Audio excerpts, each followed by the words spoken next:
بسم الله الرحمن الرحيم. ياسين والقرآن الحكيم إنك لمن المرسلين على صراط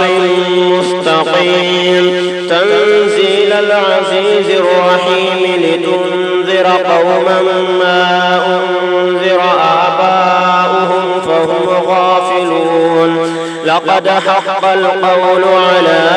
أكثرهم فهم لا يؤمنون إنا جعلنا في أعناقهم أغلالا فهي إلى الأذقان فهم مقمحون وجعلنا من بين أيديهم سدا ومن خلفهم سدا فأغشيناهم فهم لا يبصرون وسواء عليهم أأنذرتهم أم لم تنذرهم لا يؤمنون إنما تنذر من اتبع الذكر وخشي الرحمن بالغيب فبشره بمغفرة وأجر كريم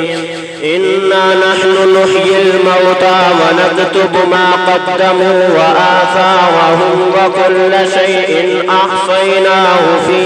إمام مبين واضرب لهم مثلا أصحاب القرية إذ جاءها المرسلون إذ أرسلنا إليهم اثنين فكذبوهما فعززنا بثالث فقالوا إنا إليكم مرسلون قالوا ما أنتم إلا بشر مثلنا وما أنزل الرحمن من شيء إن أنتم إلا تكذبون قالوا ربنا يعلم إنا إليكم لمرسلون وما علينا إلا البلاغ المبين قالوا إنا تطيرنا بكم لئن لم تنتهوا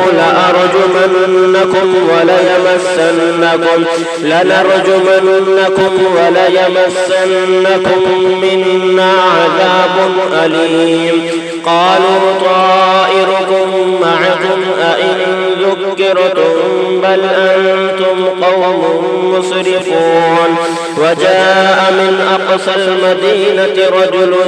يسعى قال يا قوم اتبعوا المرسلين اتبعوا من لا يسألكم أجرا وهم مهتدون وما لي لا أعبد الذي فطرني وإليه ترجعون أأتخذ من دونه آلهة إن يردني الرحمن بضر لا تغن عني شفاعتهم شيئا ولا ينقذون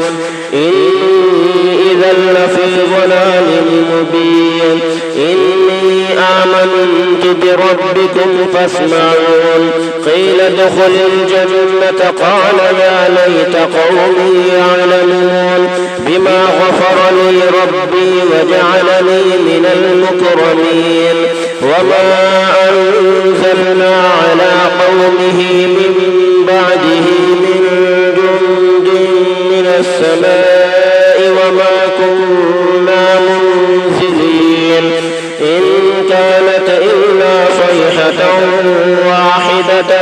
فإذا هم خامدون يا حسرة على العباد ما يأتيهم من رسول إلا كانوا به يستهزئون ألم يروا كم أهلكنا قبلهم من القرون أنهم إليهم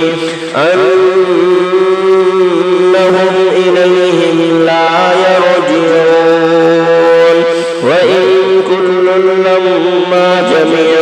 لدينا محضرون